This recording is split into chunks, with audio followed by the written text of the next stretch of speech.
जिस तरह हर व्यक्ति को पोषक तत्वों की ज़रूरत होती है, उसी तरह से पौधों को भी अपनी वृद्धि और विभिन्न जैविक क्रियाओं के लिए कुछ पोषक तत्वों की ज़रूरत होती है। इन पोषक तत्वों के न मिल पाने से पौधे की वृद्धि रुक जाती है। यदि ये पोषक तत्व एक निश्चित समय तक न मिले तो पौधा सूख जाता है। वैज्ञानिक परीक्षणों के आधार पर 17 पोषक तत्वों को पौधे के लिए बहुत ज़रूरी होते हैं। इनके बिना पौधे की वृद्धि, विकास आदि क्रियाएं संभव नहीं है। इनमें से कुछ मुख्य तत्व होते हैं carbon, hydrogen, oxygen, nitrogen, phosphorus और पोटाश। नाइट्रोजन, फास्फोरस तथा पोटाश पौधे को अधिक मात्रा में लेते हैं। इन्हें खाद उर्वरक के रूप में देना ज़रूरी है। इसके अलावा कैल्शियम, मैग्नीशियम और सल्फर की आवश्यकता कम होती है, अतः इन्हें गौण पोषक तत्व के रूप माना जाता है। इसके अलावा लोहा, तांबा, जस्ता, मैग्नीज, बोरोन, प्लेटिनम, क्लोरीन व निकेल की पौधे को कम मात्रा में ज़रूरत होती है। तो दोस्तों, आज के इस वीडियो में हम यही जानेंगे कि इन पौधों की पत्तियों से हम कैसे जानें कि इस पौधे को किस तरह के पोषक तत्व की आवश्यकता है। तो वीडियो को पूरा देखें। अगर आपने चैनल को अभी तक सब्सक्राइब नहीं किया है तो चैनल को सब्सक्राइब करें, लाल सब्सक्राइब बटन दबाएं, चैनल को सब्सक्राइब करें, पास लगे घंटी के निशान को ज़रूर दबाएं ताकि आपको आने वाले हर वीडियो की जानकारी मिल सके। दोस्तों, सबसे पहले बात करते हैं नाइट्रोजन की। तो नाइट्रोजन की जब कमी होती है, आप अगर पौधे की पत्तियों को देखेंगे तो पौधे हल्के हरे रंग के या हल्के पीले रंग के होकर बौने रह जाते हैं। पुरानी पत्तियां पहले पीली हो जाती हैं। मोटे अनाज वाली फसलों में पत्तियों का पीलापन उसके पत्ती के आगे वाले भाग से शुरू होता है और मध्य में जो शिरा होती है, जो उसकी नस होती है पत्ती की, वहाँ तक फैला हुआ रहता है। तो अगर आपको ये लक्षण दिखता है, मतलब इस पौधे को नाइट्रोजन की आवश्यकता है। दोस्तों, फास्फोरस की कमी के लक्षण के बारे में बात करते हैं। पौधों की पत्तियां फास्फोरस की कमी के कारण छोटी रह जाती है एक तो, और उनके पौधे का जो रंग रहता है वो गुलाबी होकर गहरा हरा हो जाता है। तो अगर ये लक्षण आपको दिखता है तो उस पौधे में फास्फोरस की कमी है। ठीक है दोस्तों, अब बात करते हैं पोटेशियम की। तो जो पुरानी पत्तियां रहती है पौधों में, वो पीली पड़ जाती हैं या भूरे रंग की हो जाती हैं, और बाहरी किनारे जो रहते हैं पत्तियों के, वो कटने फटने लग जाते हैं। और जो मोटे अनाज होते हैं दोस्तों, मोटे अनाज में या मक्का या ज्वार में ये लक्षण पत्तियों के आगे के सिरे से आरंभ होते हैं। तो अगर आपको ये लक्षण दिखता है तो पोटेशियम की कमी होती है। दोस्तों, सामान्यतः देखा जाता है कि किसान NPK और DAP काफ़ी मात्रा में डालते हैं। तो फसलों में नाइट्रोजन, पोटेशियम, फास्फोरस की कमी काफ़ी बार नहीं दिखती है। लेकिन जो अन्य गौण तत्व होते हैं या अन्य सूक्ष्म पोषक तत्व होते हैं, उनकी कमी कैसे पहचानेंगे, उसके बारे में आगे वीडियो में हम बात करेंगे। दोस्तों, अभी तक हमने आपको नाइट्रोजन, फास्फोरस और पोटेशियम की कमी और लक्षण के बारे में बताया है। अब हम बात करते हैं मैग्नीशियम की। तो दोस्तों, मैग्नीशियम में अगर आपको देखना है कि पौधे में मैग्नीशियम की कमी है तो आप पत्तियों को देखकर ही समझ जाएंगे। पत्तियों के जो आगे का भाग है वो उसका रंग गहरा हरा होकर शिराओं का मध्य भाग सुनहरा पीला हो जाता है। अंत में किनारे से अंदर की ओर लाल बैंगनी रंग के धब्बे बनने लग जाते हैं दोस्तों।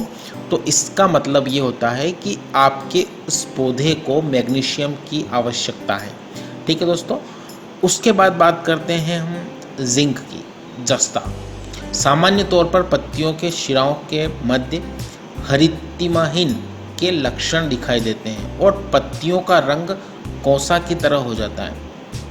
मतलब आप देखेंगे दोस्तों, जैसा कि आप चित्र में देख रहे हैं कि जो पत्ती है उसका रंग जो रहेगा वो हरितिमाहीन, मतलब कि आप जैसा कि आप देख रहे हैं इस पत्ती को, इस तरह से ये दिखाई देती है और इसमें धब्बे बनने शुरू हो जाते हैं।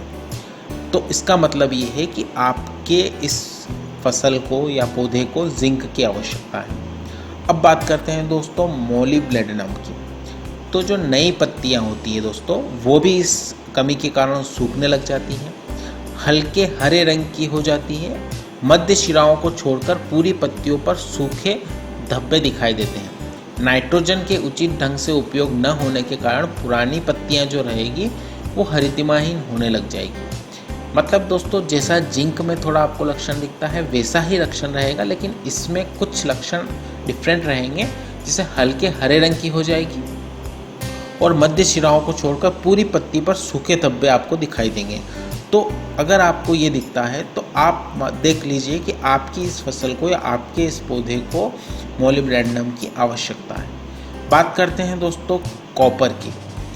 तो जब नई पत्तियां एक साथ गहरी पीले रंग की हो जाती हैं तथा सूखकर गिरने लग जाती हैं, खाद्यान्न वाली जो फसलें हैं उनमें गुच्छों में वृद्धि होती है तथा शीर्ष में दाने नहीं आते हैं, तो आप समझ लीजिए कि ये जो प्रॉब्लम है वो तांबा कॉपर की वजह से हो रही है। तो आप उसको कॉपर तत्व की आपकी फसल को आवश्यकता है तो उचित आप उसका निर्णय लेकर कॉपर की उसे अवेलेबिलिटी करवाएं। दूसरा है लोहा, आयरन। नई पत्तियों में तने के ऊपरी भाग पर सबसे पहले पीलापन आ जाता है। शिराओं को छोड़कर पत्तियों का रंग एक साथ पीला हो जाता है।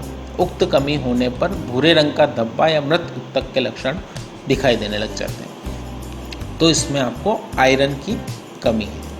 कैल्शियम की बात करें दोस्तों तो प्राथमिक पत्तियां जो रहती हैं, जो पौधे के सबसे ऊपरी हिस्से पर मिलेगी आपको, वो सबसे पहले प्रभावित होती हैं तथा देर से निकलती हैं। शीर्ष कलियां जो रहेगी वो खराब हो जाएगी। मक्के की जो नोकें चिपक जाती है दोस्तों, वो कैल्शियम की कमी की वजह से ही होता है। बात करते हैं मैग्नीज की। तो पत्तियों का रंग पीला धूसर या लाल धूसर हो जाता है तथा शिराएं हरी हो जाती हैं। पत्तियों का किनारा और शिराओं का मध्य भाग हरितमाहीन हो जाता है। हरितमाहीन पत्तियां अपने सामान्य आकार में रहती है।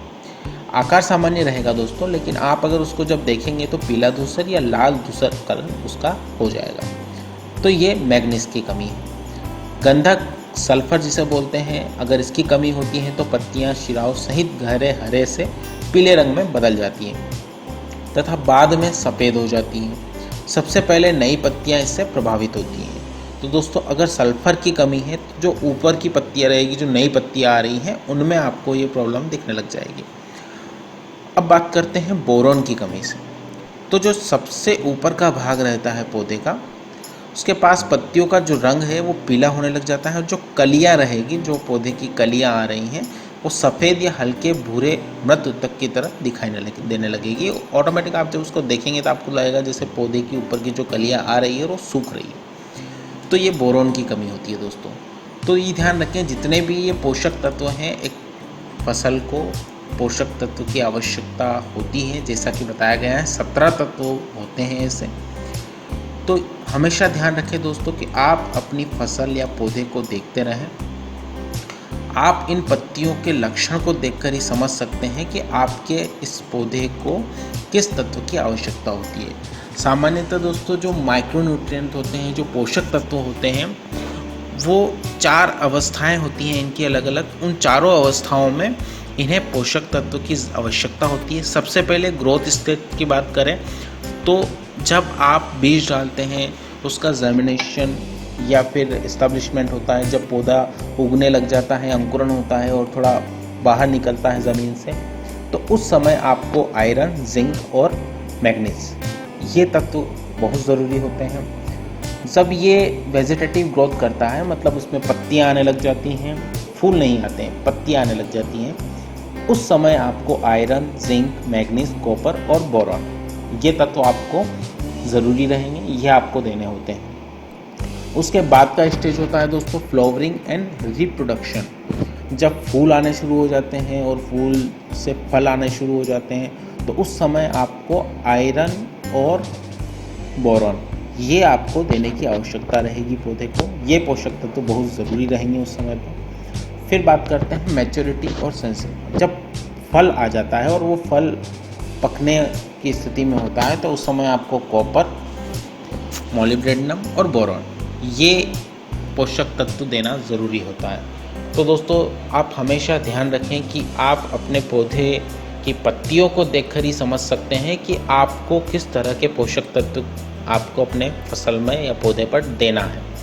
तो ये हमेशा ध्यान रखें, ग्रोथ स्टेज का ध्यान रखें और जितने भी पोषक तत्व हैं वो आप फसल को या ज़मीन में ज़रूर डालें। क्योंकि दोस्तों क्या होता है कि सामान्यतः हम जिस तरह से उर्वरक का यूज़ करते हैं, नाइट्रोजन, एनपीके डालते हैं, डीएपी डालते हैं, यूरिया डालते हैं, लेकिन हम ये भूल जाते हैं कि केवल इन तत्वों की ही अलावा बहुत सारे ऐसे तत्व हैं जिनकी कमी से फसल ग्रोथ नहीं करती हैं। तो हमेशा ध्यान रखें, पत्तियों का कलर चेक करते रहें, पत्तियों के लक्षण आप देखें तो पत्तियों को देखकर ही आप समझ जाएंगे कि आपके फसल या पौधे को किस पोषक तत्व की आवश्यकता है। ठीक है दोस्तों, तो आज के वीडियो में इतना ही। अगले वीडियो में हम फिर मिलेंगे। अगर आपने अभी तक चैनल को सब्सक्राइब नहीं किया है तो लाल सब्सक्राइब बटन दबाएं, चैनल को सब्सक्राइब करें, पास लगे घंटी के निशान को ज़रूर दबाएं ताकि आपको आने वाले वीडियो का नोटिफिकेशन मिल सके। और दोस्तों इस वीडियो को अधिक से अधिक किसान भाइयों तक पहुँचाएं ताकि उनको भी इस विषय में जानकारी मिल सके। धन्यवाद दोस्तों। जय जवान, जय हिंद, जय